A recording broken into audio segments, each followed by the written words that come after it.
Vamos chamar a Janaína Pascoal. Ao vivo, conectados com a deputada estadual Janaína Pascoal, que gentilmente aceitou falar novamente com a nossa reportagem sobre assuntos importantes da cidade de São Paulo, do estado de São Paulo.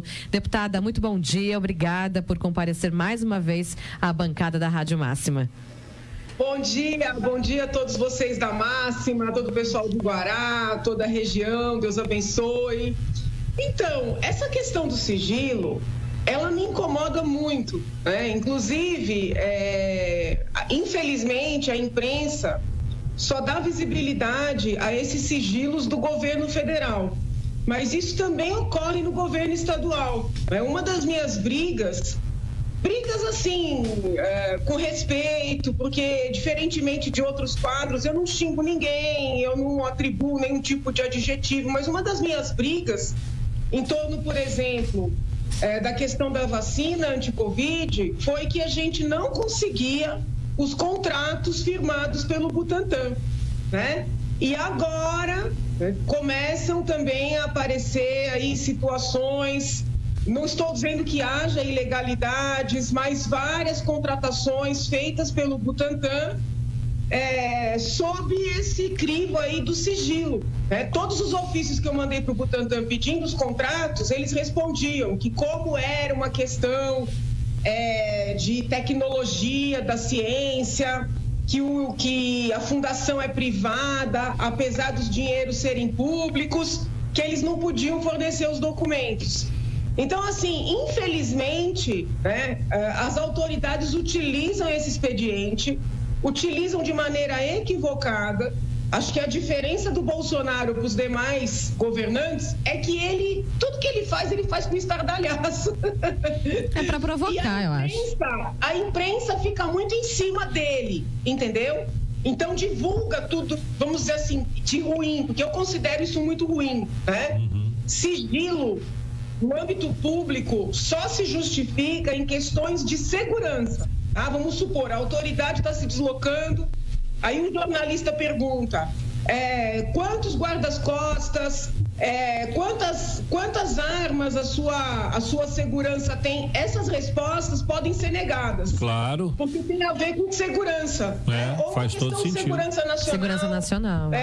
Guardas de fronteira. Então, assim, apenas essa situação justifica sigilo. Tudo que diz respeito a dinheiro público precisa ter transparência.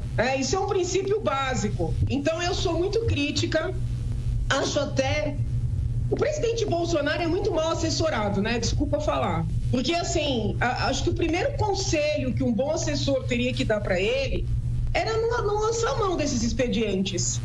Porque foi como bem vocês falaram. Pode ser que nem devam nada, que não tenha nada errado. Mas no momento que decreta o sigilo, todo mundo começa a achar que tem algo a ser escondido. Então, realmente, é possível, sim, levantar todos esses sigilos, porque como eles não têm uma justificativa material, pela matéria, podem ser levantados todos esses sigilos, sim. E espero que o próximo governo, ainda que mudando o nome, não faça a mesma coisa. Exatamente. Ou então que a imprensa divulgue todas as vezes que fizer de forma equivocada, né?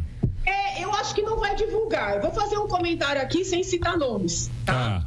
Eu comecei a estranhar muito tantas matérias dizendo que a Procuradoria Eleitoral teria sugerido rejeitar as contas, de Bia Kicis, de Sérgio Moro, de Damares Alves e outros quadros da direita. Aquele senhor que foi secretário da Pesca. Então, assim, várias matérias bombásticas dizendo que havia sido sugerida a rejeição das contas. Eu fui ler os relatórios. Eu falei, meu Deus, mas será que só estão fazendo isso com os direitistas? Ou será que os direitistas são os únicos que não sabem prestar contas?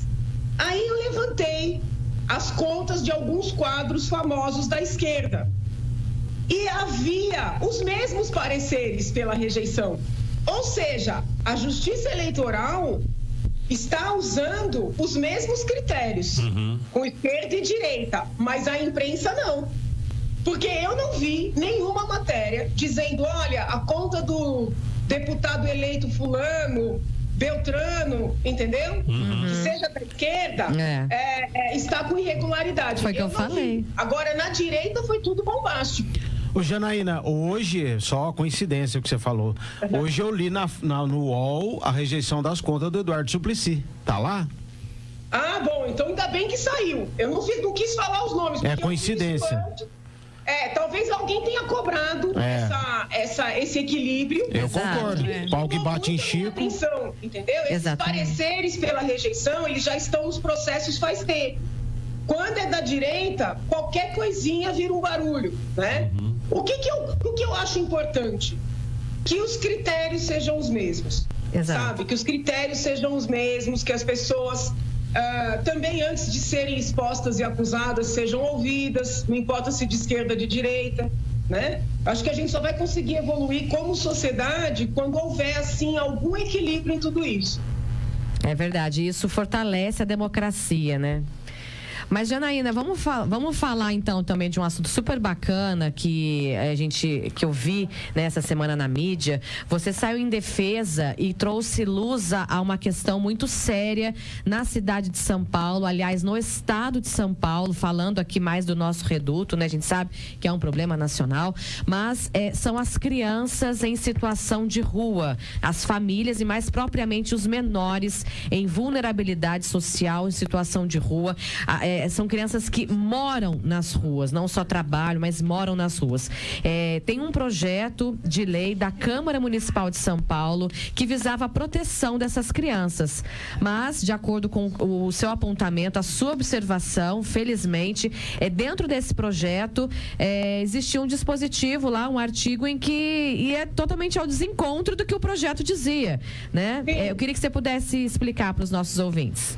Então, eu estou nessa pauta já, acho que mais de um ano, né, de maneira bem, assim, objetiva, porque eu sempre tive uma preocupação especial com crianças e adolescentes, até como professora universitária, mas, assim, nessa pauta eu estou desde o dia que saiu uma matéria falando das crianças que moram no vão do MASP.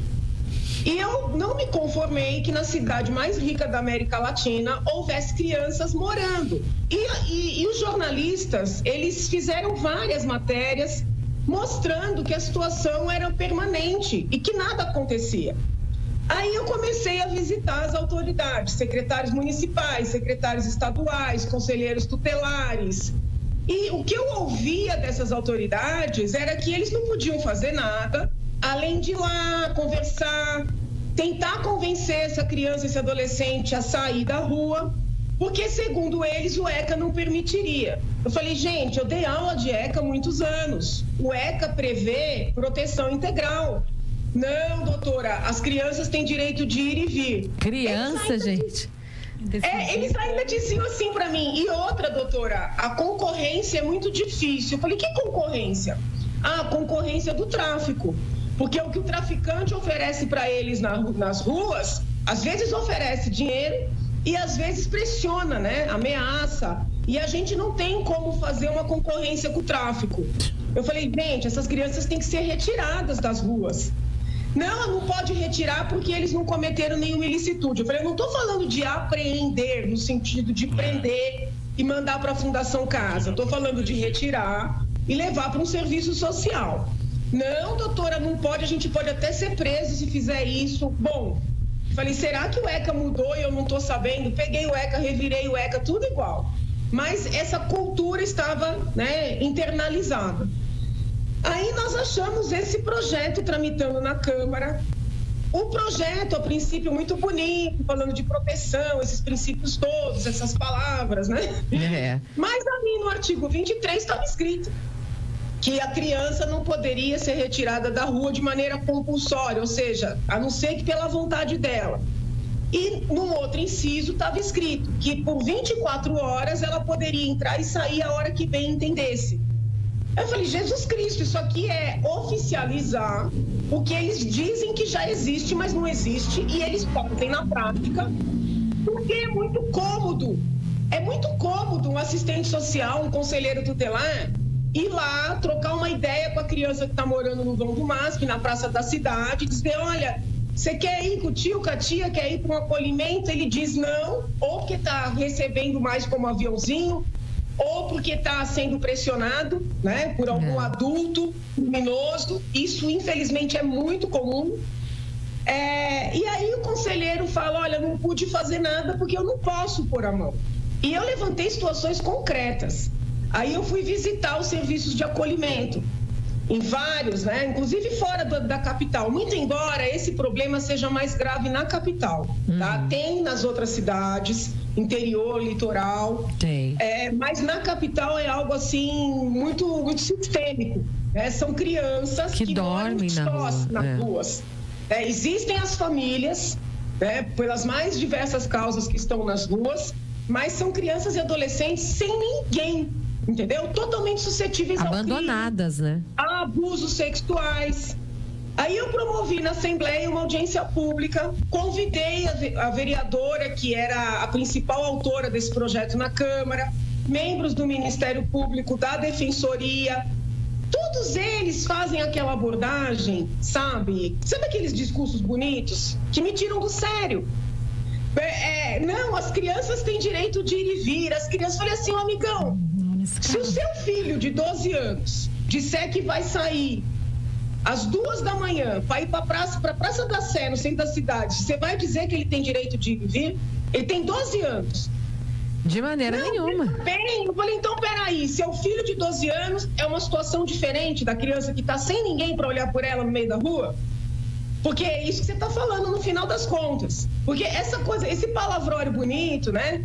Não, direitos e não sei o quê. Gente, desculpa, a gente tem que começar a pegar situações concretas. Um dos serviços de acolhimento que eu visitei, eu perguntei para a coordenadora, eu falei, quantas crianças tem aqui? São 15 atualmente, doutora. Era de manhã, eu falei, ai, que bom, tá todo mundo na escola? Ela falou, não, tem 2 aqui, tem 2 no posto de saúde e os outros estão pela rua. Eu falei, como assim? Não, é que de manhã eles tomam café e saem. Eu falei, e eles vão para onde? Ah, eu não sei, alguns vão para o centro, outros vão para Paulista. Aí eu falei, aí no fim do dia eles voltam? Alguns voltam, outros não. Eu falei, não, peraí, você está de brincadeira comigo. Porque geralmente esses serviços são cuidados por organizações sociais que ganham para isso. Você não pode trabalhar com ficção. Ganham para proteger as crianças. Estão acolhidos, estão cuidados, as entidades estão ganhando, mas na verdade eles saem de manhã e ninguém sabe para onde vão. Aí ela virou para mim e falou assim, não, é que a senhora tem que entender que se a gente não os deixa sair, eles quebram tudo aqui. Falei, peraí, amiguinha, se o Estado não dá conta de meia dúzia de criança, né, então faliu. É melhor dizer que não existe o serviço. Então eu estou nessa pauta, entendeu? Eu tenho discutido com as autoridades. A minha cabeça é uma cabeça muito isolada. Eu penso de maneira muito, muito diferente do pensamento predominante nesses órgãos, tá? Porque eu estou falando de defensoria pública, de ministério público, que é mais assustador. Porque esse tipo de pensamento mais liberalizante, assim, ele era muito comum na defensoria. De um tempo para cá, ele tomou conta também do Ministério Público, né? O que para mim, assim, é algo muito assustador, né? Mas o que a gente viu? Que o projeto seria votado ontem, né? E aí, antes de ontem, eu subi na tribuna e pedi, pelo amor de Deus, para os senhores vereadores não aprovarem. Coincidência ou não, né? Coincidência ou não quero dizer que tenha sido mérito meu, não importa. O que interessa é que eles apresentaram uma emenda e aprovaram o projeto sem esses 2 incisos, tá?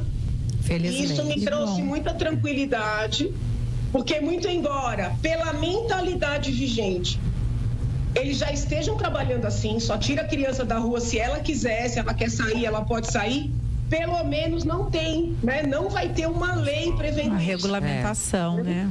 Agora eu vou acompanhar a tramitação para ir lá para a sanção veto do prefeito, porque às vezes nesse meio do caminho volta a versão anterior. Ainda tem que ficar ligada nisso. Gente, o processo legislativo, ele é capcioso demais, sabe? Sempre tem uma mudancinha, uma coisinha que a gente não viu, então eu vou seguir acompanhando para garantir que a sanção recaia sobre o texto aprovado, que não tem esses 2 incisos. Né? Então, em resumo, a novela é essa. A senhora está trazendo esse projeto também para o Estado, para âmbito estadual? Não, o projeto que eu apresentei, ele é diferente, tá? Eu apresentei antes até dessa votação. O projeto que eu apresentei, ele seria como, vamos dizer assim, um antídoto a essa mentalidade, tá? O projeto que está passando na Câmara, ele é muito mais assim, principiológico, da liberdade das crianças. Tem um projeto, não vou dizer que seja ruim, tem partes boas, fala de busca ativa, mas é aquela pauta esquerdista, a liberdade sexual, os direitos reprodutivos. Eu não vejo muito sentido nisso, porque a gente está falando de crianças e adolescentes, entendeu? Mas tudo bem, é a terminologia da esquerda, né? O meu projeto é um projeto que vai na linha da proteção integral. Então, o que eu estou dizendo? Não pode um conselheiro tutelar, um assistente social do Estado, um guarda municipal, um policial militar, um policial civil, encontrar uma criança sozinha na rua. Veja, não estou falando de uma criança que está indo para a escola, estou falando de uma criança abandonada, né? Para traduzir aqui para o pessoal. Ir embora para sua casa, dormir com a sua família e deixar essa criança dormindo na praça. Tá? Então, eu apresentei um projeto na Assembleia, exigindo que essas autoridades façam o acolhimento dessa criança para esses serviços que já existem, que são pagos com dinheiro público. Casas transitórias. E, obviamente, uma vez feito o acolhimento, o juiz da infância da localidade vai ser avisado para que esta família seja buscada. Entendeu? Porque pode ser tudo. A criança pode ter fugido, a criança pode ter sido sequestrada. Exatamente. Entendeu? A criança pode ter sido violentada em casa. E alguém para ajudar tirou da casa. Pode ser uma família abusiva, pode ser uma família em desespero atrás dessa criança. Então, pode ser que more na rua mesmo, né? A família more na rua mesmo, né? É o dever do acolhimento, da notificação às autoridades para fazer essa busca.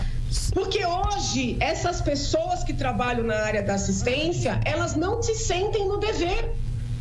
Eu ouvi assistentes sociais que dizem assim, não é minha obrigação, é obrigação do conselheiro tutelar. Aí você vai ouvir o conselheiro tutelar e ele diz assim, não, eu aciono o serviço, esse é meu trabalho, eu não tenho o dever de acolher. E no final do dia, a criança fica na rua para ser violentada. Só trazendo um pouco para a nossa realidade de Guaratinguetá, é claro que não é a realidade da capital paulista, a gente é totalmente diferente, a gente proporcionalmente, é bom deixar bem claro isso aqui, mas assim, nós todos moramos aqui em Guaratinguetá e já tem semanas que existem crianças ali naquele semáforo da JK em frente ao shopping, crianças, porque 12, 13, 14 anos, 15 anos, vendendo bala, vendendo pirulito, ali pedindo dinheiro, agora principalmente nessa época do ano, né, final do ano, o pessoal acaba ficando Isso mais... configuraria também Então, aí o que eu fui procurar saber? Eu liguei, né, no Conselho Tutelar para saber, olha, vocês estão sabendo, né, tem crianças ali e tal, eu verifiquei isso, daí o Conselho me disse que aqui em Guaratinguetá o trabalho é do CREAS, e a assistente social já estava em contato, já tinha sido entrado em contato com essa criança, foi feita uma abordagem nessa criança e descobriu que a família é de um tal bairro aqui em Guaratinguetá e parece que a assistente social já foi visitar essa família nesse bairro para saber qual a realidade, se ela se enquadra em algum programa social do município e por que essa criança não está na escola, né? E se não está na escola, não está em casa esperando o horário da escola, enfim, fazendo qualquer outra coisa. E aí a gente está aguardando, permanecem dessas crianças lá, eu passei ontem lá durante o dia, hoje eu vou verificar novamente e vou cobrar para ver qual foi a resposta da assistente social em visita a essa família aqui em Guaratinguetá, porque ficam ali. Inclusive, até um dia eu parei e falei, cadê a sua mãe, menina? Ele deu risada. E aí saiu assim, cuidado e vai ser atropelado, porque, né, tá sofrendo risco de tudo. Essa situação, Janaína, essa já acontece em todas as cidades brasileiras, infelizmente, né? É uma praga essa questão da criança pular a sua infância e ajudar a levantar um troquinho, seja por qual circunstância for, se é por ela, se é porque o pai não liga, se é para ajudar a pagar uma conta, aí a gente pode colocar nessa cesta aí um pouquinho de cada coisa dessa. Veja bem, o que precisa, isso que vocês estão fazendo, essa apuração, ela é importante, porque muitas vezes se não tem essa cobrança, não se faz nada.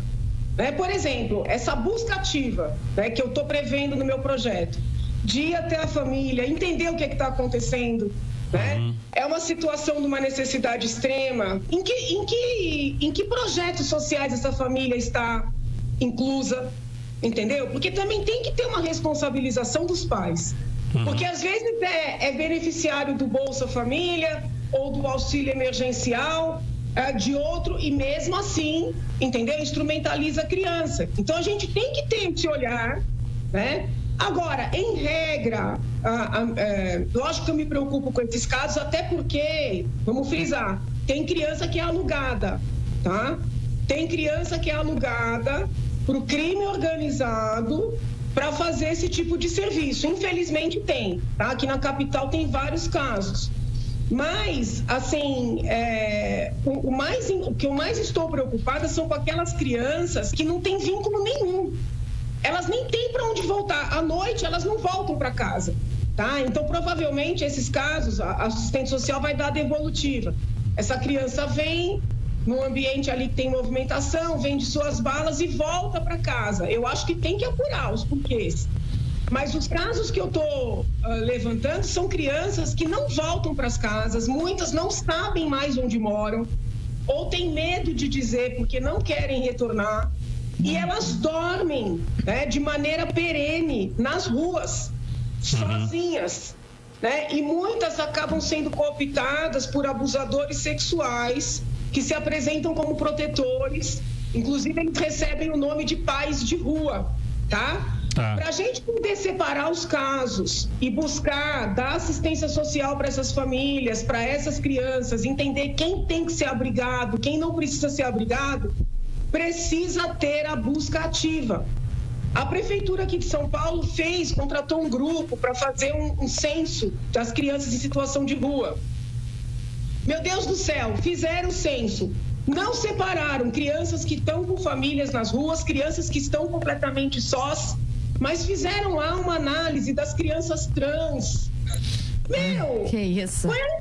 Da onde, entendeu? Criança é criança. Então, assim, a gente está vivendo um momento de muita charopada, desculpa falar, né? Eu sou extremamente respeitosa com gêneros, orientações sexuais, mas eu acho que a gente não deve trazer essa discussão para a questão de criança e adolescente. Criança e adolescente tem que saber o seguinte: está tendo o acesso à educação, está tendo acesso à saúde. Está comendo, né?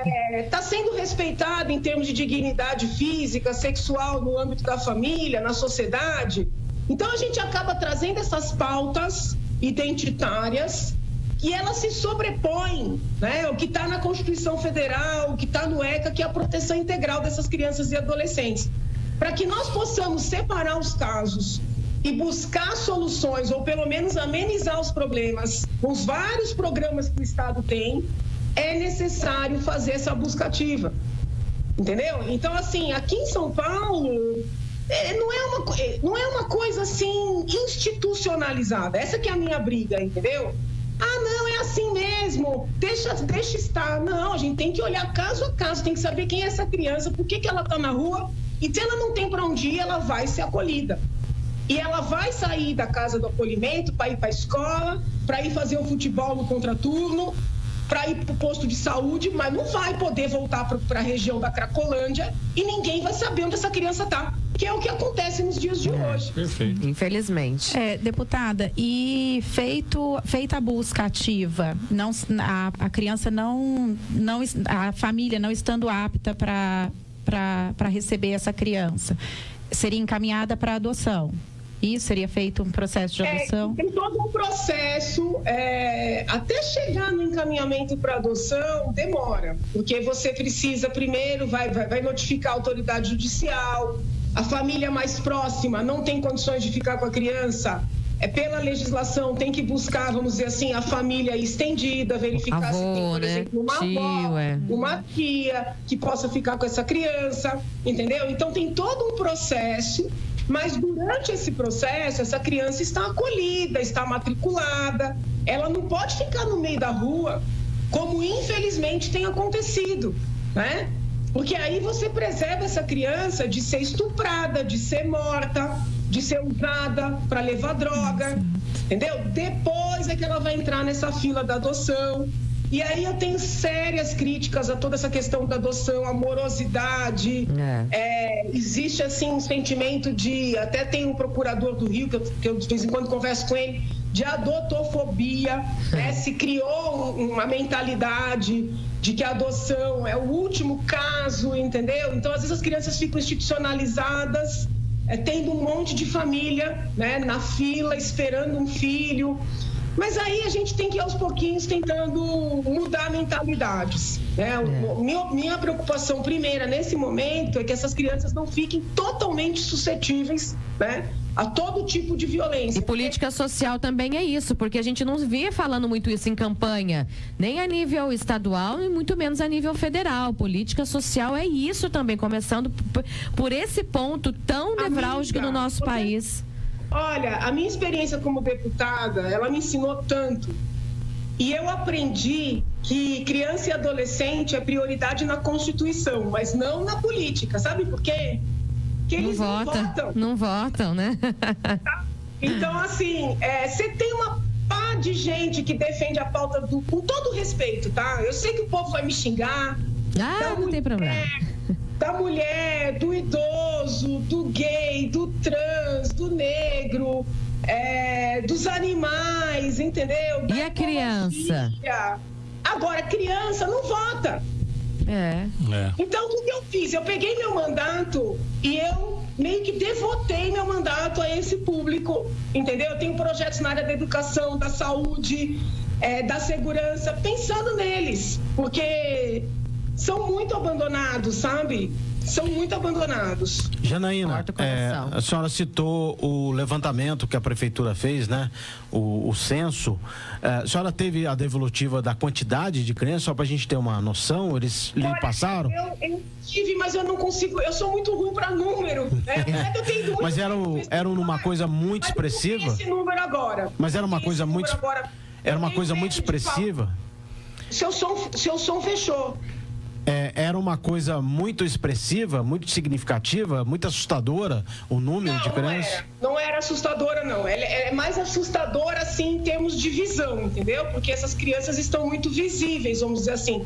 Mas não era, não. O que assusta é a inanição do poder público, né? O que assusta é a inanição. Agora eu tenho medo de errar. Eu posso até levantar e passar isso para vocês depois. Aqui consta 3,7 mil crianças e adolescentes de até 17 anos.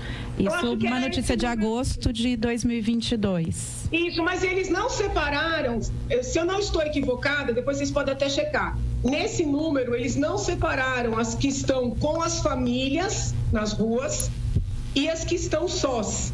O que eu queria e quero é o número exato das crianças e adolescentes que estão sós. Abandonadas, né? Okay. Porque essas são mais vulneráveis, entendeu? Essas são muito vulneráveis, né? Ô Janaína, o Antônio Marcelo tá te mandando um abraço, escreveu aqui pra gente: fui eleitor da Janaína para senadora devido às entrevistas daí na emissora. Infelizmente, Janaína, não conseguimos o objetivo, mas eu confesso que bateu uma pontinha de decepção quando vi o sobrenome dos dois suplentes. Quase mudei meu voto, mas fiquei firme. Gosto muito da sua linha, é o Antônio Marcelo. Quem eram os suplentes? Não, por que eu coloquei meus dois irmãos como suplentes? Isso eu causei um problema para eles, porque ninguém na minha família gosta de política, eles pedem para eu sair da política. Porque assim, uma pessoa muito honesta, num ambiente flexível, né, ela é indigesta. Então eu fiquei com medo. Então eu vou abrir aqui a verdade. Pode ser loucura, talvez até por ser assim tão exagerada, eu não sirva para política. Mas eu falei assim, se eu colocar algum suplente da política e eu começar a obstruir as coisas como eu obstruo aqui na Assembleia, podem querer me tirar da frente, entendeu? Se eu colocar meus 2 irmãos, que são advogados, no caso de eu morrer por morte natural, são pessoas capazes, mas assim, eu tenho certeza que ninguém vai armar para me tirar da frente. Então, o meu objetivo foi única e exclusivamente me blindar, né? E eu quero esclarecer para o colega, agradeço a confiança, que suplente não ganha 1 centavo, né? Suplente só ocupa o cargo se o titular ou morre ou se afasta por qualquer situação. Então, uma blindagem. Outro que participa aqui, deixando um abraço para você, está na audiência, o Tiago Salvador, está dizendo aqui, bom dia, Janaína, primeiramente, dizer da minha admiração como trabalho de deputada parlamentar no Estado e também como jurista, sem dúvida uma das melhores que temos no país. Gostaria de saber se você foi convidado, se existe a possibilidade de você participar do governo do Tarcísio. E eu estava lembrando agora, essa é uma pergunta que eu ia fazer, qual é a tua relação com o Tarcísio e se há essa possibilidade de você já conversou, enfim, você já sabe o que você vai fazer daqui para frente, a gente quer saber essa história. Bom, eu tenho uma vida profissional, né, que eu suspendi, vamos dizer assim, durante esses 4 anos. Não, mas é na política, a gente não quer que você saia da política. Eu quero você na tua política, vida profissional Jana, é consagrada. Eu particularmente quero. Eu não sei, eu acho que eu não sou muito desse mundo da política, né, não sei. De verdade, eu não tomei essa decisão. Eu pretendo voltar para as minhas aulas, já avisei a USP que eu vou retomar, né, as aulas no dia 15 de março, que é o meu primeiro dia sem mandato. Sou advogada, me afastei, mas vou retornar à advocacia. Eu apoiei a candidatura do Tarcísio, fui uma das pessoas que conversei com ele quando ele estava indeciso sobre vir candidato. Eu o aconselhei a sair candidato, porque já vinha conversando sobre o nome dele. Todas as visitas que eu fazia, eu disse a ele que o nome dele era viável. Estou na torcida pelo sucesso do governo dele. Agora, não houve nenhum tipo de convite, não houve. Tá? É difícil dizer se haverá ou não, sim, mas eu acredito que não haverá. E vou dizer por quê. Não é porque há um problema. Mas hoje eu sou uma pessoa, vamos dizer assim, indigesta para a esquerda, por motivos óbvios, né? Fui eu que tirei a presidente Dilma, e para a direita, porque eu não bato continência para o Bolsonaro, né?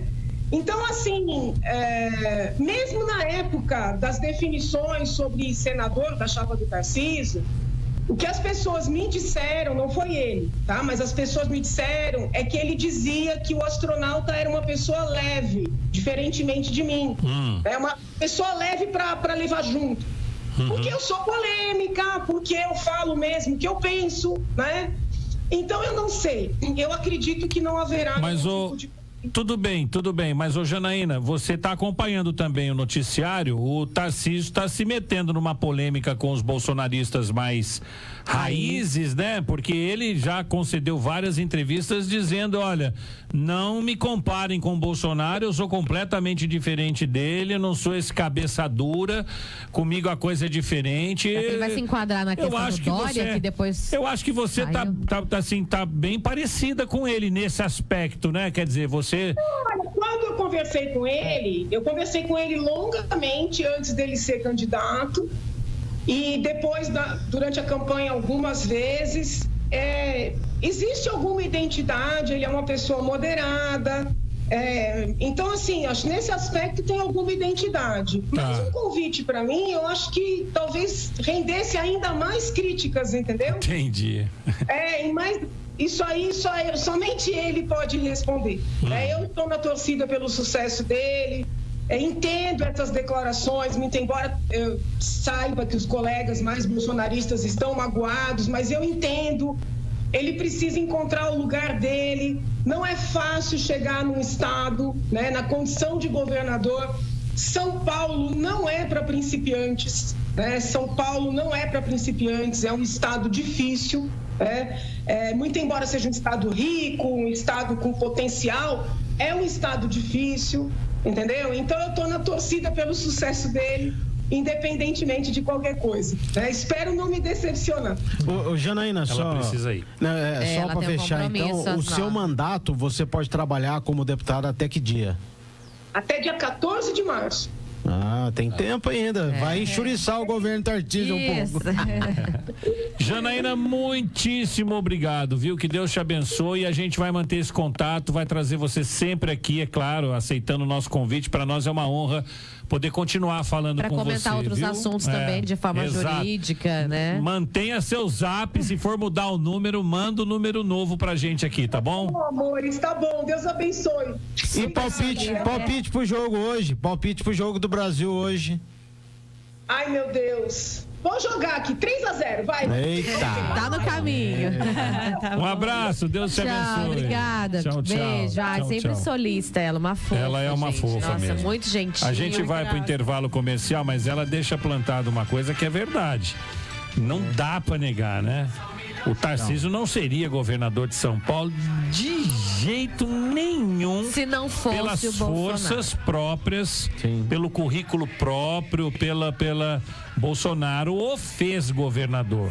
E essas declarações de que ele é um pouco diferente, não sou tão louco assim, os que são mais ali núcleo duro, os caras ficam enlouquecidos. Rápido break e voltamos.